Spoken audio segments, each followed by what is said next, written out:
Hello, my name is Mrs. Eli. I'm a kindergarten teacher at Pinewood Elementary. And these are my grandchildren, Nathan, Mackenzie, and Eli. And we are getting ready to read the first chapter of The World According to Humphrey. Thank you for joining us. So gather your family around, grab your book, and turn to the first chapter, The Return of Mrs. Brisbane.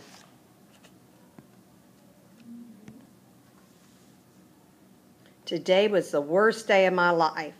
Ms. Mack left room 26 of Longfellow's school for good, and that's bad. Worse yet, Mrs. Brisbane came back. Until today, I didn't even know there was a Mrs. Brisbane. Lucky me. Now I want to know, what was Ms. Mack thinking? She must have known that soon she'll be leaving without me, and that Mrs. Brisbane would come back to room 26 and I'd be stuck with her. I still love Ms. Mack more than any hamster or human on earth, but what was she thinking? You can learn a lot about yourself by taking care of another species. She told me on the way home the day she got me. You'll teach those kids a thing or two. That's what she was thinking. I don't think she was thinking very clearly.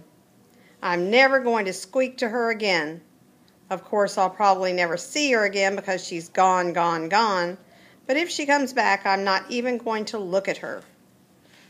I know that last sentence doesn't make sense. It's hard to make sense when your heart is broken. On the other hand, until Miss Mack arrived, I was going nowhere down at Petarama. My days were spent sitting around looking at a bunch of furry things in cages just like mine. We were treated all right, regular meals, clean cages, music piped in all day. Over the music, Carl, the store clerk, would answer the phone. Open 9 to 9, 7 days a week, corner of 5th and Alder, next to the Dairy Maid. Back then, I feared I'd never see 5th and Alder, much less the Dairy Maid. Sometimes I'd see human eyes and nose, not always as clean as they should be, poking up against the glass. Nothing ever came of it. The children were excited to see me, but the parents usually had other ideas. Oh, come see the fishes, Cornelia. So colorful and much easier to take care of than a hamster, Mama might say. Or, no, Norbert, we have the cutest little puppies over there. After all, a dog is a boy's best friend. So there we were, hamsters, gerbils, mice, and guinea pigs, not nearly as popular as the fish, cats, or dogs. I suspected that I'd be spinning my wheel at Petarama forever. But once Miss Mack carried me out the door, a short 6 weeks ago, my life changed fast. I saw 5th, I saw Alder, I saw the Dairy Maid with the statue of a cow in an apron outside. I was dozing when she first came to Petarama, as I do during the day because hamsters are more active at night. Hello, a warm voice awakened me. When I opened my eyes, I saw a mass of bouncy black curls. A big, happy smile. Huge, dark eyes. She smelled of apples. It was love at first sight. Aren't you the bright-eyed one? She asked. And might I return the compliment? I replied. Of course, it came out squeak, squeak, squeak, as usual. Miss Mack opened up her purse with the big pink and blue flowers on it. I'll take him, she said to Carl. He's obviously the most intelligent and handsome hamster you have. Carl grunted. Then Miss Mack picked out a respectable cage. Okay, not the 3-story pagoda I'd had my eye on, but a nice cage. And soon, amid squeals of encouragement from my friends in the small pet department, from the teeniest white mouse of the lumbering chinchilla, I left Petarama with high hopes. We sped down the street in Miss Mack's bright yellow car. She called it a bug, but I could see it was really a car. She carried my cage up the stairs to her apartment. We ate apples. We watched TV. She let me run around outside my cage. She gave me my very own name, Humphrey, and she told me all about room 26, where we'd be going the next morning. And since you're an intelligent hamster who's going to school, I have a present for you, Humphrey, she said. Then she gave me a tiny little notebook and a tiny little pencil. I got these for you at the doll shop, she explained. She tucked them behind my mirror where no one could see them except me. Of course, it might be a while before you learn to read and write, she continued, but you're smart and I know you'll catch on fast. Little did she know I could already make out some words from my long, boring days at Petarama. Words like chew toys, kibble, pooper scoopers. Remember, a hamster is grown up at about 5 weeks old, so if I can learn all the skills I need for life in 5 weeks, how long could it possibly take to learn to read? I'll tell you, a week. Yep, in a week I could read and even write a little with my tiny pencil.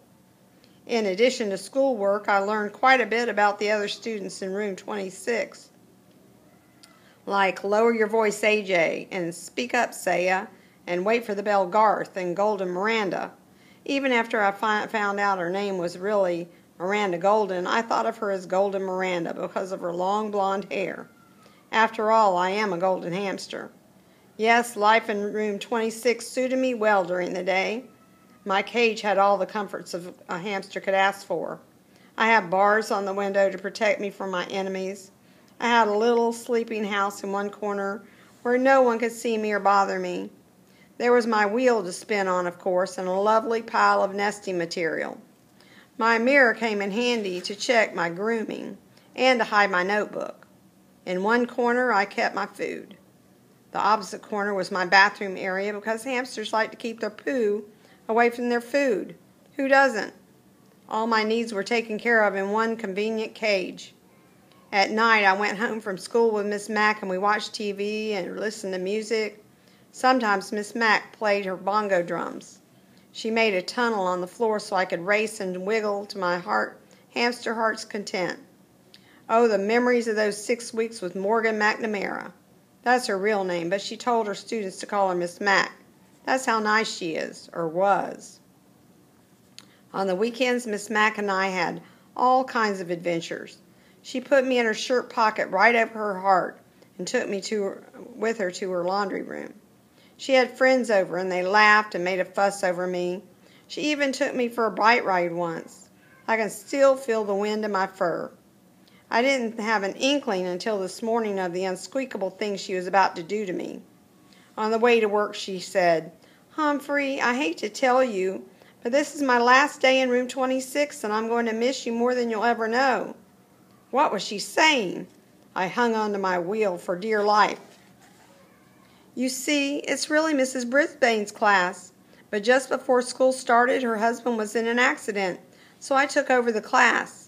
Today she's coming back for good. Good? I could see nothing good in what Miss Mack was saying. Besides, I want to see the world, Humphrey, she told me. Fine with me. I've thoroughly enjoyed all the world I've seen so far and would go to the ends of the earth with Miss Mack. But she wasn't finished yet. But I can't take you with me. All hopes dashed completely. Besides, the kids need you to teach them responsibility. Mrs. Brisbane needs you too. Unfortunately, she didn't tell Mrs. Brisbane that. Mrs. Brisbane was already in room 26 when we arrived.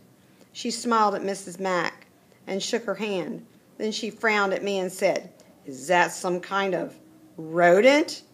Miss Mack gave her the speech about how much kids can learn from taking care of another species. Mrs. Brisbane looked horrified and said, "I can't stand rodents. Take it back." The it she was talking about was me. Miss Mack didn't bat an eyelash. She put my cage in its usual place next to the window and said the kids were already very attached to me. She attached Dr. Harvey H. Hammer's Guide to the Care and Feeding of Hamsters to the cage, along with a chart to make sure I was fed and my cage was cleaned on time. "The children know what to do. You won't have to do a thing," Miss Mack said as Mrs. Brisbane glared at me. Just then my fellow students came streaming into the room, and within half an hour, Miss Mack had said goodbye to everyone, including me. "I'll never forget you, Humphrey," she whispered. "Don't you forget me either." "Not likely, but I don't know if I can ever forgive you," I squeaked. And then she was gone, without me. Mrs. Brisbane didn't even come close to my cage until recess. Then she walked over and said, "Mister, you've got to go." But she doesn't know my secret. The latch on my cage door doesn't work. It never has. It's the lock that doesn't lock. So I've got news for Mrs. Brisbane. If I've got to go, it will be when and where I decide to go, not her. Meanwhile, I'm not turning my back on this woman, not for a second. If I ever disappear and someone finds this notebook, just check out Mrs. Brisbane, please. Tip 1. Choose your new hamster's home very carefully and make sure it is secure. Hamsters are skillful escape artists, and once out of their cages, they are very difficult to find. Stay tuned for Chapter 2. Made with Doodlecast Pro.